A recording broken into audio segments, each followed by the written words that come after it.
Chapter 6. As a royal. I continued flying over the lake while holding Reese, and we arrived at the far bank without any problems.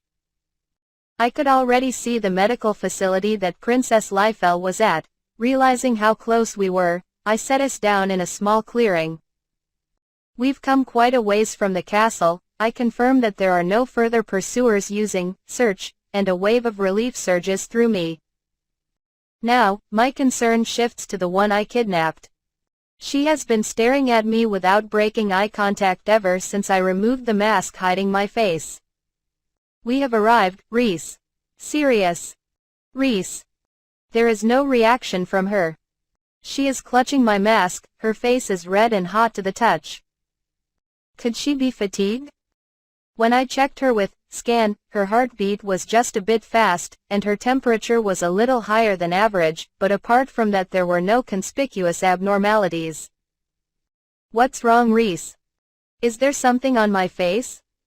Sirius. Phewie. It's nothing, Reese. It seems you were scared when I suddenly flew into the sky.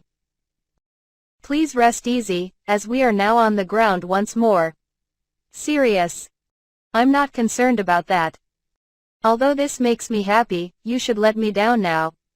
Reese.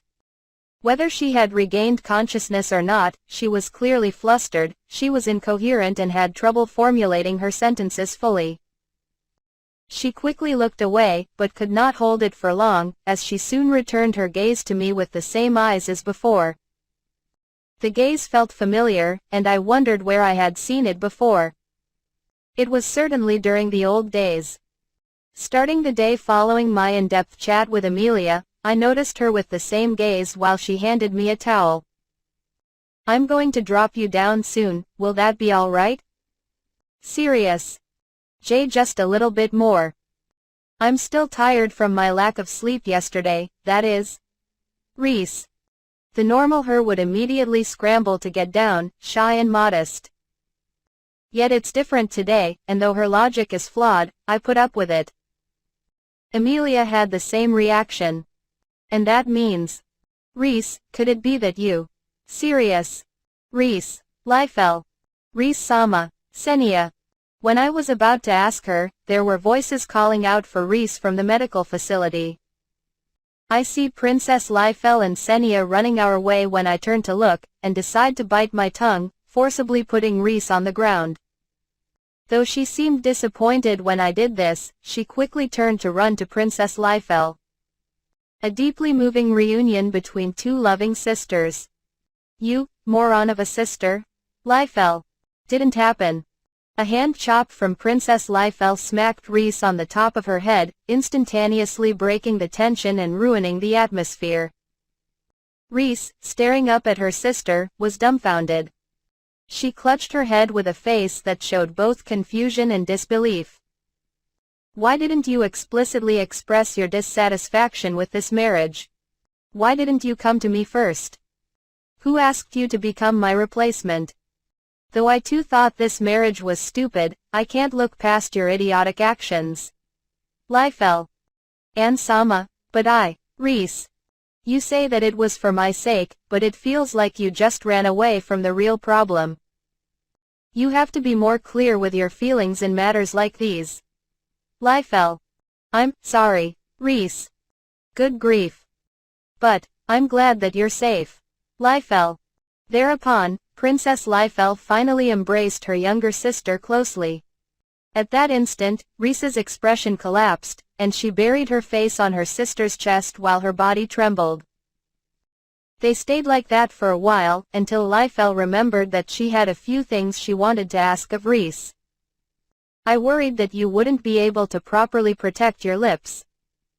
However, it looks like my worries were for nothing. You are still as beautiful as ever. Leifel. That is, yes. Thanks to Sirius-san, nothing happened to me. Reese. I met Reese's gaze when she said that, and though she was blushing, she never looked away. Looking at her sister while she said that, Princess Leifel laughed with a complacent smile and beckoned for me. Can I have a minute? Other than kidnapping, what did Sirius-kun do? Leifel. I didn't do anything other than carrying her. Serious. It's never going to be as easy as saying you've done nothing and getting away free, not when you make a girl look at you like this. You must properly take responsibility. Liefeld. I am a commoner, and though only by technicality, she is a royal. If she is, why is she trying to betroth us? Is it simply entertainment for her? Is she trying to help her sister? Preparation to recruit me to her faction in the future? All of the above? Regardless of her motive though, she is correct in stating that the reason behind Rhys's recent behavior is my fault. To gallantly appear in the middle of an unwanted marriage ceremony, to kidnap her, and then to sprint away in the middle of the night like some gallant prince in a storybook. If Rhys likes me only as a she-show, it would make sense. However, she does follow Emilia closely. Though I haven't been confessed to, is it possible for it to have been instigated by Emilia? Nonetheless, my answer has already been decided. If she really desires it, I intend to take responsibility.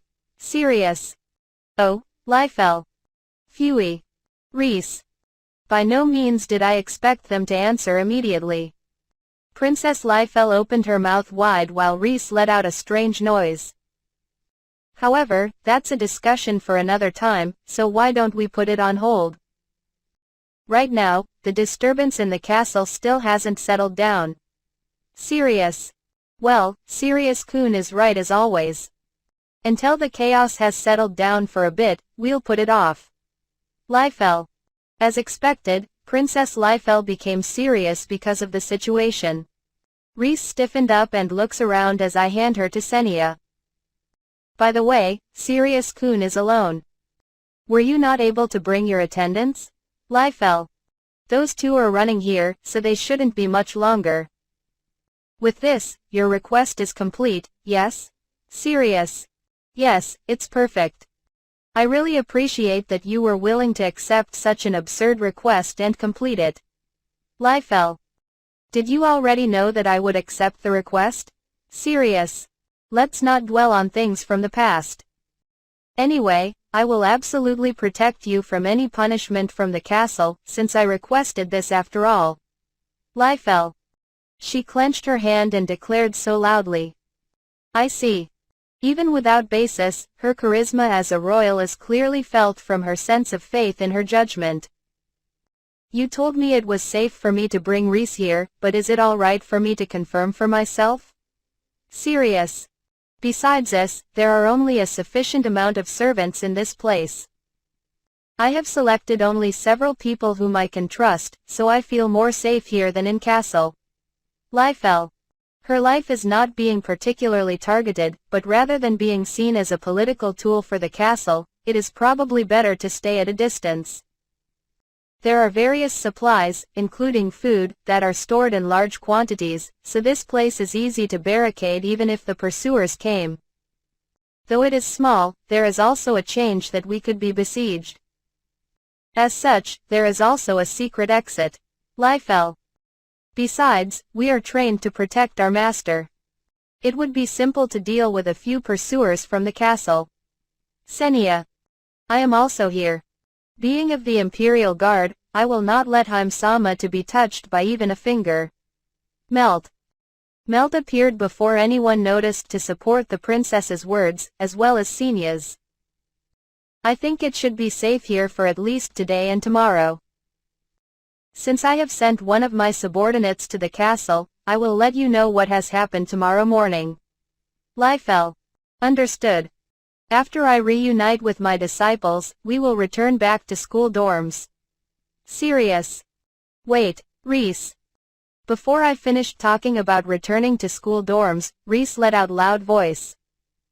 But, she was looking down embarrassedly, it seemed she herself didn't know why she said that. Rhys's sister, who chuckled when looking at the scene, put her hand on Rhys's shoulder. Why say it out loud if you aren't certain? We both know you are, so say it more clearly. Liefeld. Today, I want Sirius San, not that. I want everyone to stay around. Rhys. In short, you don't want him to go back? Liefeld. She nodded ever so slightly. Reese looked up at her sister, who winked in turn and said to me, "Since the guest room is vacant, there will be space for 3 people.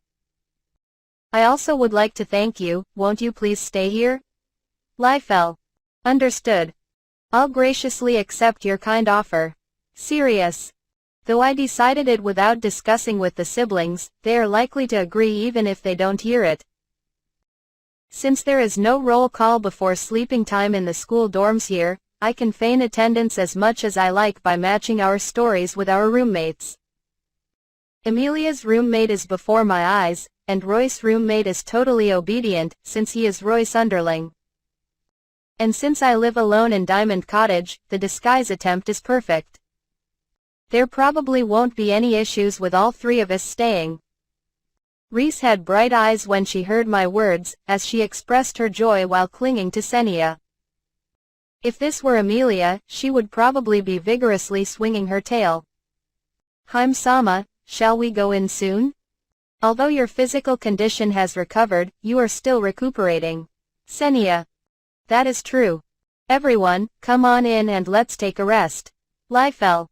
"Sorry, I intend to wait for those 2 outside." Sirius. I confirmed their location using search, and found that they were traveling at considerably high speeds. They will probably arrive in about 30 minutes.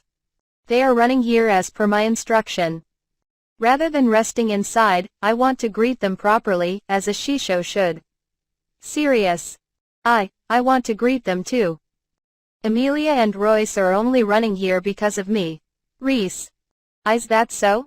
If that's the case, I will accompany you guys too. Melt, can you bring table and chairs please? Senia, please prepare tea. We will wait here while watching the full moon with everyone. Liefeld. It can't be helped then. I'll go prepare it, but please put on something. Senia. Understood. Incidentally, why don't we have a meal here? According to the chef, the meal will be ready soon. Melt. That's not a bad idea. Shall we have dinner party here? Liefeld. I initially had planned only to wait for the 2 siblings, but before I knew it plans for a dinner party were in the works. Well, I suppose it couldn't hurt. It would be good for cheering up Reese, a fun celebration with friends and family following the dismal ceremony she just escaped from. Once it was decided, Reese went to get changed out from her wedding dress into plain clothing, while tables and chairs for everyone were prepared. Then, we waited for the siblings while drinking tea. Melt and Senia had a pleasant conversation, while subtly positioning Reese between the 2 of them. Princess Liefeld made jokes about the need for me to take responsibility as a man for various things. Eventually, I picked up on the presence of the siblings as they drew near. Soon after, Senia and Melt both turned their heads in the direction the 2 were approaching from. Senia's ears twitching makes her seem indeed rabbit-like. Judging from the sounds that I can hear, there are 2 people? That number is too small for pursuers, right? Senia. It's alright, you're hearing Royce and Amelia. Sirius. But aren't they unusually fast? I could hardly think of moving that fast through the forest. Senia. It is because the forest doesn't pose a challenge for those 2. Look, they've come already. Sirius. As I point my hand, Amelia jumps out with a large gust of wind from the forest. Her flowing silver hair shines, reflecting the moonlight. She landed splendidly, as the breeze blows past her and she smiled at me. Thank you for waiting, Sirius-sama. Amelia. Thank you for your hard work. Sirius. She cheerfully closed her eyes and wagged her tail when I patted her head. She seemed to be sweating a little, but judging from her appearance there are neither wounds nor dirt. Next up was Royce, who jumped out from the forest several seconds later after Amelia. He immediately switched to a look of frustration, as he noticed that Amelia had beaten him here. Dang it. Nei-chan is still fast. Royce. Hoo, I won't yield to Royce in terms of speed. The privilege of being patted by Sirius-sama is mine. Amelia. Were you guys being unusually fast because you were competing against each other? It seems that they were fighting for a chance to be pet by me, without my knowledge. Since Royce came closer with his tail wagging when I beckoned him over, I roughly brushed his head. Uyu. Yay, Royce. Even though I was the victor. Emilia. Don't worry, I will comb your tail later. Sirius. Yes, Emilia. As I wasn't the only one who wished to reward the siblings, I soon brought them in front of Princess Lifel and Rhys. Although nobody complimented them on their beauty due to their ragged adventurer's apparel, Rhys hugged Emilia and Royce dearly. Thank you. Both of you, thank you very much. Rhys. Wait a sec, Rhys. Although I'm happy, your clothes will get dirty. Emilia. Rhys-Ann, it's a bit tight. Royce. It's alright. It's important that I convey my gratitude to you both properly. Rhys. Rhys appeared not ready to release Emilia and Royce, so those two just stayed as is while smiling wryly. Furthermore, Princess Lifel embraced them from behind and the situation became a little chaotic due to the sudden cluster of people. I also want to express my gratitude. Emilia, Royce, thank you. Rhys was able to come here safely because of you guys. Lifel. Please don't mention it. We only followed what Sirius Sama said. Emilia. Yeah. However, we would have moved to assist Rhys-Ann even if you never requested it. Royce. Behind the siblings, who were busy laughing, the meal was being prepared. The smell of the food wafted over to the two, and Royce's stomach made a loud grumble. That reminds me, they hadn't eaten anything since this whole thing started, so it's no wonder that they were hungry. Both Emilia and Royce seemed tempted as they held their stomach with embarrassed faces. For now, shall we have a meal? Judging from appearance, everyone appeared to be hungry, right? Lifel. Will that be alright for us? Emilia. Well, of course. Since the meals are prepared for Rhys and you guys, please eat a lot.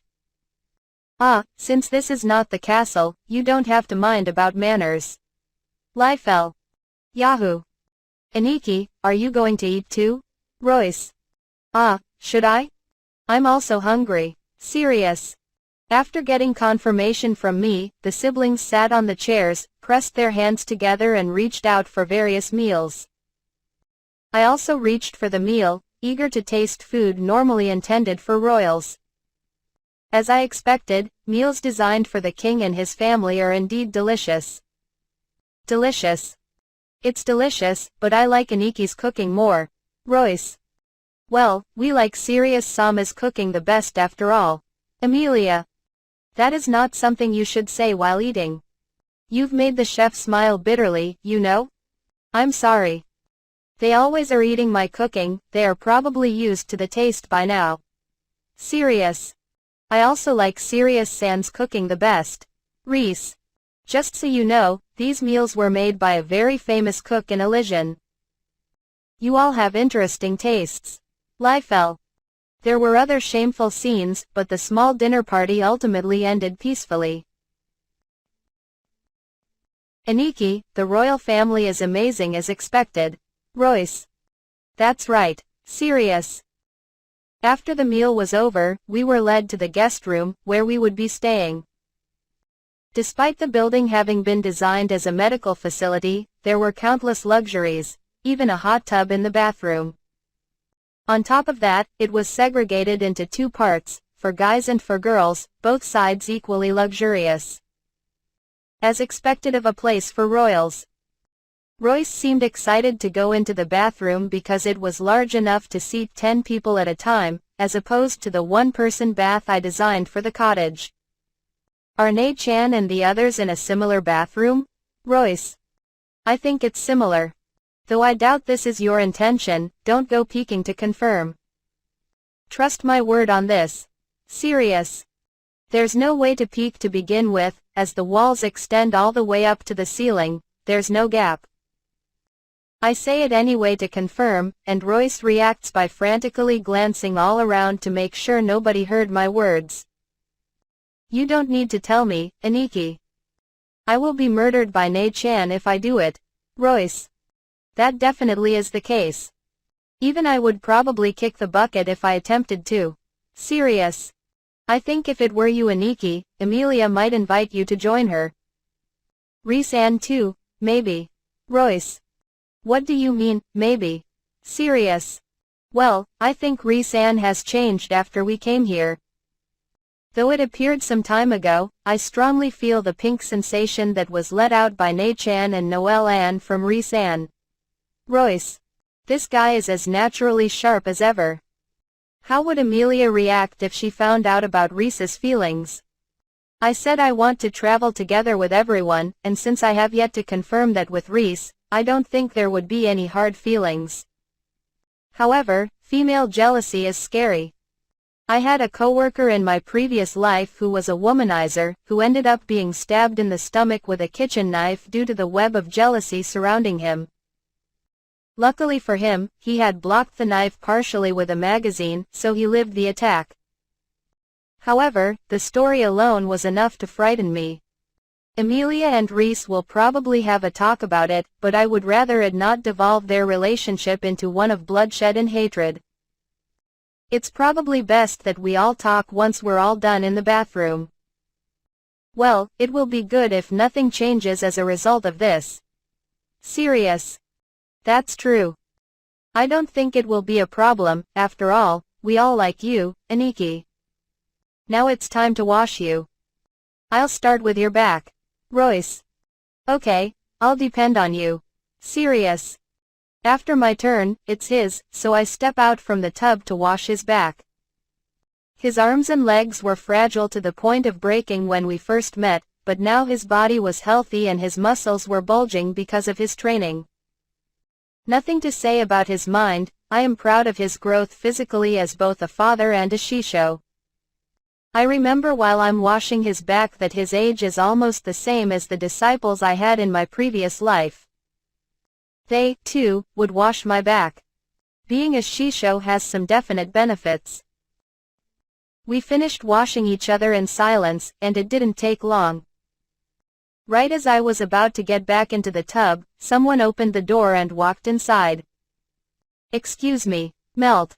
For a moment I thought Emilia was going to charge in, but the one that came in was the Imperial Guard, Melt. It can't be helped that Melt was a bit rude during our first meeting, due to his job. He was cautious and hostile towards us then, as we were unknown elements from his point of view.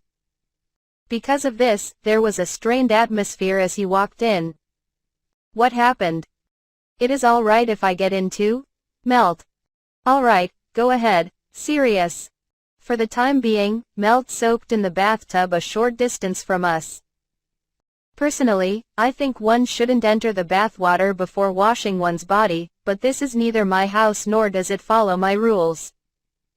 So, I leave it be. The silence continued for a while, until the time for soaking in the water was past. Royce, who stayed close and guarded against Melt, ultimately broke the silence. His curiosity outweighed his caution. Melt-san? Royce. What is it, Melt? Melt-san, do you hate Beastkin? Royce.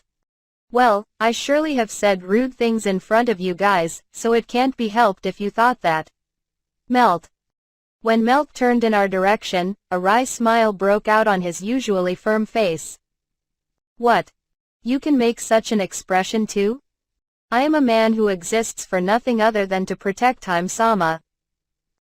This is a poor excuse on my part, but when Haim-sama caught that strange illness, I was impatiently seeing everyone as an enemy. When you three came out of nowhere and started getting closer to her, I thought of nothing but trying to remove you and prevent you from worsening her current condition or giving her another strange illness. Melt. Got it, I understand. If I thought someone posed a threat to Aniki, I would try to remove them as well. Royce. It's fine to talk casually with me, no need to use formal language. Right now, I'm just Melt, not an Imperial Guard. After so long, it's pointless to give you excuses, and not only did you rescue Haim-sama, but Firis-sama as well. It is only proper that I say this as myself, titles and pride aside. Melt. And then, Melt bowed to us. He lowered his head to us who are younger than him. I am very sorry. And thank you, Melt. I'm not sure whether or not it's because of nude socializing, but we got on slightly better terms with the Imperial Guard Melt today. On the following day, I woke up feeling oddly heavy. When I glanced to both sides to determine the source of that sensation, I can see a sliver of silver on my left, and a ball of blue on my right. Good morning, Sirius Sama. Emilia. Good morning, Reese. Perhaps I should say, it was Emilia and Reese. Those two were wearing slightly immodest gowns, which was the cause of the strange sensation. Following this, I heard a sound from the foot of the bed, near my feet. Anyuki, Royce. Royce was sleeping below me a little bit. Although the parlor has a king-size bed that can easily fit 4 children like us, why did it become a situation where I am a makeshift pillow? Good morning. Now, I want explanation. Sirius. That is because staying by Sirius Sama's side is the best. Emilia. I was told by Ann Sama that I can go. Reese. Kupi, Royce. Although I'm certain they didn't do anything apart from sleep, just what happened after I went to sleep yesterday. After I got out from the bathroom, I went straight to sleep on my own bed, for certain. Since there is another bed on the side, Emilia should have slept there. It dawned on me as I was waiting for an explanation that I probably fell asleep so quickly because I was in such a comfortable bath for so long. Combining that with my lack of sleep the last few days, and it resulted in a lack of awareness from myself. I was far from vigilant towards them anyway, but I should have noticed their approach. In short, they just slept next to me after seeing me asleep. That's what they said. Was Royce upset because he was left out? Wait a minute? Does the thing about me being sandwiched and Emilia and Reese staying on the same bed mean that they still have a good relationship with each other? You guys are very close. Sirius. Yes. Because I like Sirius Sama and Reese. Emilia. Since I also like Emilia and Sirius-san, Reese. Rather than just being good, their relationship seems to have deepened. I'm a little put off by the thought of polygamy, due to my moral compass from my previous life. Now that I think about it though, in this world, such a thing isn't uncommon. That said, it doesn't change the fact that they are still my disciples. Right now, it's too soon to think about marriage. Besides, we don't know yet what will happen in the future. Therefore, I judge it best to watch over them as their shisho, and nothing more. In the first place, I already intend to support their growth as people and develop them to become self-sufficient. What they choose to do beyond that is up to them. Still, as a man, to have 1 or 2 wives, When I think carefully, it's not just 1 or 2, an elf has also placed a reservation of sorts on me. Sirius Sama? Do you want to sleep some more? Emilia. No, it's nothing. We should get up soon. Sirius. Let's stop thinking about that. Won't it be better to decide after meeting with Fia? Although it feels slightly wrong to postpone it, I secretly think that they will find a better man than me in the future. Cake, eh? Aniki, where did my cake go? Royce. I am really jealous you can do things at your own pace, Royce, only now waking up. After that, everyone got up and met for breakfast in the dining room. A maid entered in a hurry and whispered to Princess Leifel. The scene was totally similar to the situation when Reese was brought to the castle. Since there is no mistaking the fact that this is related to Reese, I eavesdropped without any reserve this time, but I was surprised at the topic. Is that, there are just 2, including a servant? Let me discuss this with our guests, and in the meantime, you all should be on guard. Leifel. Princess Leifel stood up after giving instructions to the maids. She looked at us with serious face and said, The person who went to check on the situation in castle has returned and for some reason, Oto-sama is coming. Liefeld. To Sama. Reese. Right. However, he was led only by a single servant armed with nothing but weapons for self-defense. As such, I don't see them coming to fight, but please stay here just to be sure. Liefeld. And Sama. If that's the case, I also, together. Reese. I'm happy that you wish to assist, but please let me talk with them first. Sirius-kun, if something happens, please take Reese and run away. Liefeld. Understood. I doubt it will come to that, but I will spare no effort when it comes to Reese. Sirius. Please. Liefeld. While saying that with a small laugh, she beckoned for Senya and Melt, and the three of them headed out from the dining room. Those that remained sat still drinking tea, but as expected, Reese was unable to calm down. She was too worried about her sister and father. Emilia drew closer and clenched her hand. It's all right, Reese. Your sister will be able to persuade your Oto-san. Emilia. Yeah, I believe in An-sama. However, for To-sama himself to come, I'm worried something will happen. Reese. Please calm down, Reese. Sirius. Yeah, the biggest factor here is that the king came with almost no attendance. This means that a fight is unlikely, and he probably intends something else. If my thought is correct, the king won't hurt either sister, Reese or Liefeld. Think about it. If they wanted to catch you, they wouldn't come with just two people. I think they probably came to talk. Sirius. Conversing doesn't seem like something To-sama would do, not with regards to me. He only talks to me when it is absolutely necessary, you know? Reese. It's purely my intuition. We'll see how it develops soon enough. Sirius. Don't you dare make jokes. Liefeld. I think the two probably will meet each other in the next room, but Princess Liefeld's angry voice could be heard until the dining room. I reflexively invoke, search, but there is no fighting. That was Liefeldheim's voice, right? Royce. That's not normal. Sirius-sama, what should we do? Emilia. It's all right, wait for a bit. They are just quarreling. Sirius. And Sama, what's wrong? Reese. Reese and the siblings were agitated after hearing her voice resonate around the entire facility, and the dining room's door opened to Senya walking in. She didn't seem to be in any sort of hurry, but she did seem particularly annoyed. Senya, what's going on in there? Reese. You'll understand when you get there. Reese-sama, everyone, let's go to the living hall where Liefeld-sama is. Senya. S2? Sirius. Yes. There is something that everyone here needs to hear.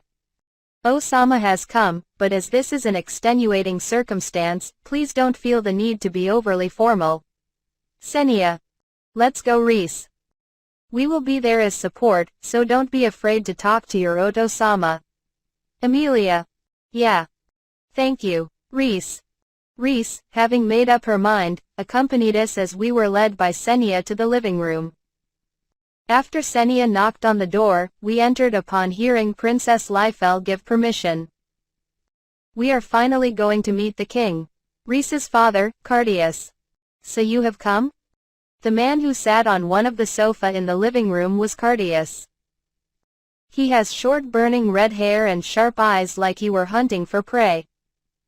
Credible rumors circulating in Elysian say that his presence can be felt even when he sits, and even those who know nothing of him still feel the urge to kneel before him. My first impression of him was he was sharp like the edge of drawn sword, to say nothing of his status as a king. I understand why Reese felt the urge to shrink back. However, are you guys Reese's friends? Cardius. When he turned his face to us, the clear outline of a slap on his right cheek ruined his whole image.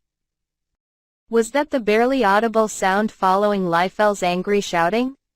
You picked now of all times to arrive? For the time being, please sit down next to me.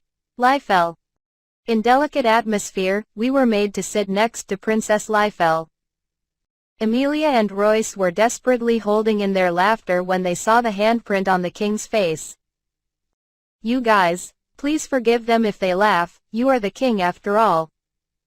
I called you guys because I want to inform you of the result of the investigation from yesterday. I was just made aware that the ceremony from yesterday was fake. Liefeld. And Sama, one more time please. Rhys. It was a fake ceremony.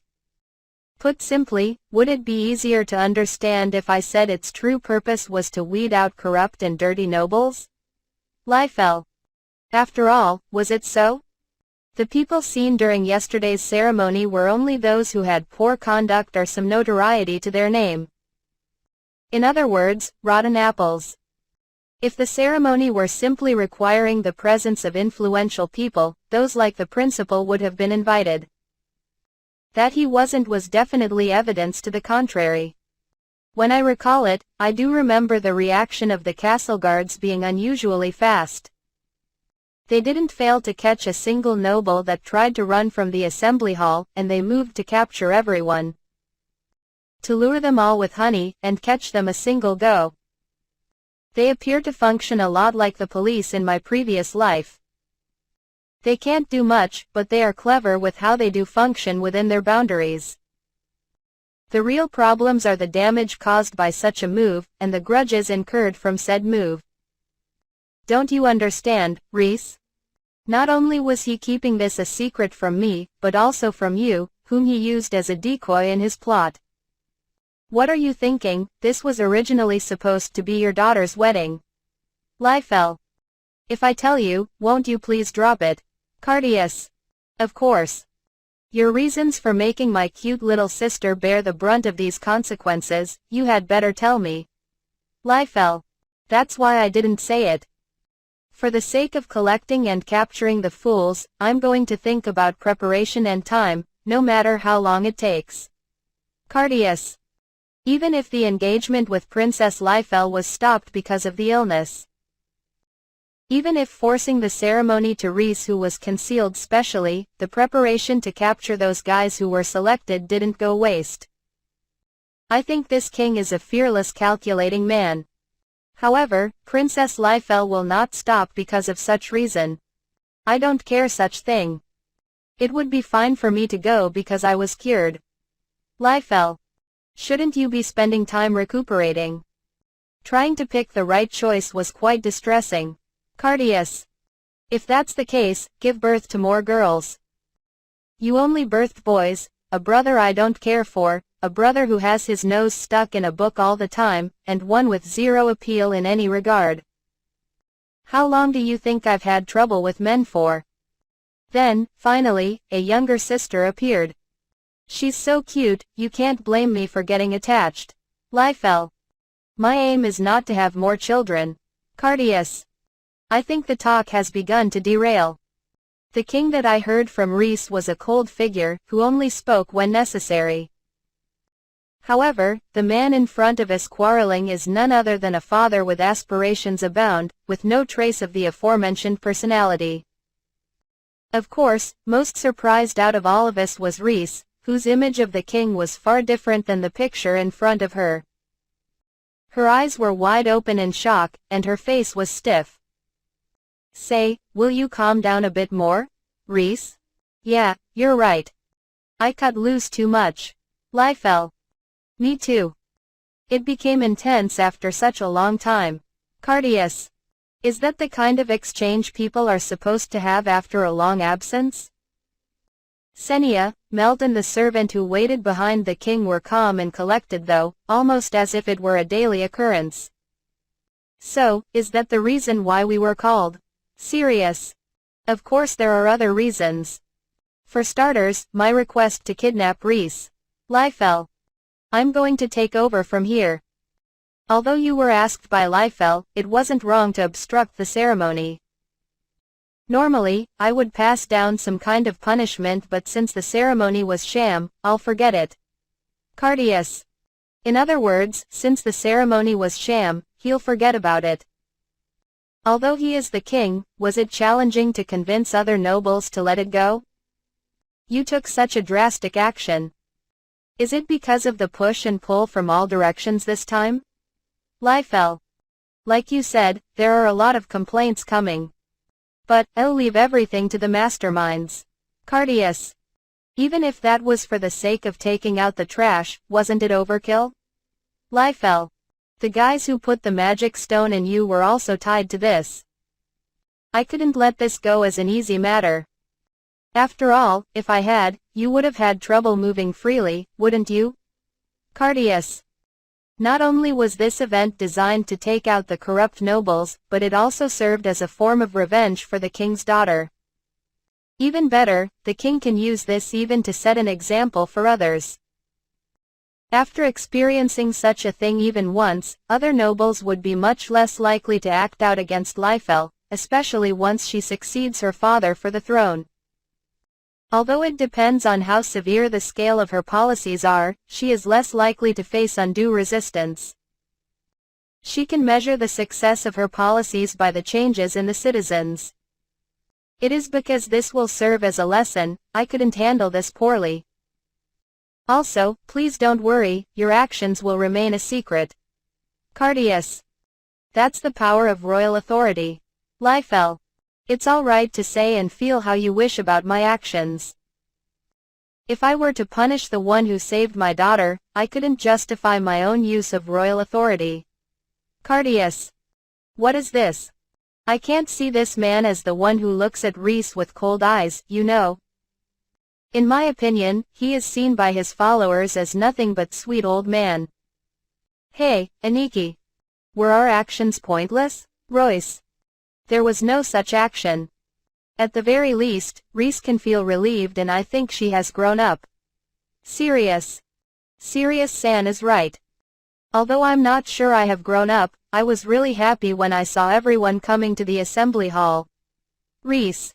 Rhys, who was confused at the gap between her image of her father and reality, regained her sanity and smiled at us. I realized the king was gently looking at Rhys the moment she looked away. His cold behavior towards Rhys was apparent, but it didn't seem to be motivated by dislike. When I was thinking about that, Princess Liefeld who sat nearby leaned forward, and she began to talk with a serious expression. About this matter, I understand what Oto-san wants to say, so I understood that it was for my sake. However, there is one thing I don't get it. It is about Rhys. Liefeld. The king's face becomes cloudy when the talks proceed about Rhys, and then he was looking here with bitter face. Although he seems like a person easy to befriend with, what's with this sudden change? In the beginning, I thought she was hated and separated on purpose because Rhys isn't a royal. However, Rhys's situation is clearly more complex than that, as she was just used as a decoy. Normally, other people shouldn't hear this, but I want to listen clearly. Oto-san, what do you think about Rhys? Liefeld. Cardias. If you like her, say it. If you hate her, please say it clearly. Don't you understand that being half-hearted hurts a child the most? Liefeld. And Sama, too. Sama is troubled. Please don't pursue this further, I'm already fine. Rhys. No, it's not good if we don't clear this up here and now. Answer clearly, how do you feel about Rhys? Liefeld. I thought we should leave because this sounds like a conversation for family alone, but I realized that my presence was needed when Rhys grabbed my sleeve trembling. I didn't even need to bring up leaving. You want me to stay until the end, don't you? Princess Liefeld made such a declaration as she beat her first on the table in front of her, and then the king looked at Rhys with wry smile. What do I think? Truthfully, I also don't know. Cardias. To Sama. Should I not have come here? Rhys. That's wrong, Firas. You're not the one at fault here. In truth, it is I who is at fault, as I am indebted to your mother, Laura. Cardias. He drank the prepared tea, and solemnly stared at the sky through the window. We all intuitively understood that from this point on, he spoke not as the king of Elysian, but as a man called Cardias. Laura will surely curse me for this. Cardias. Cardias muttered sadly. Extra. In the assembly hall where Reese was confused, at the time when the wedding cake got hid and destroyed by magic. Ha! Just now, I have a feeling that something important was broken. Rodwell. Me too, Headmaster. Magna. The intuition of a headmaster and his subordinate who were working overtime were invoked.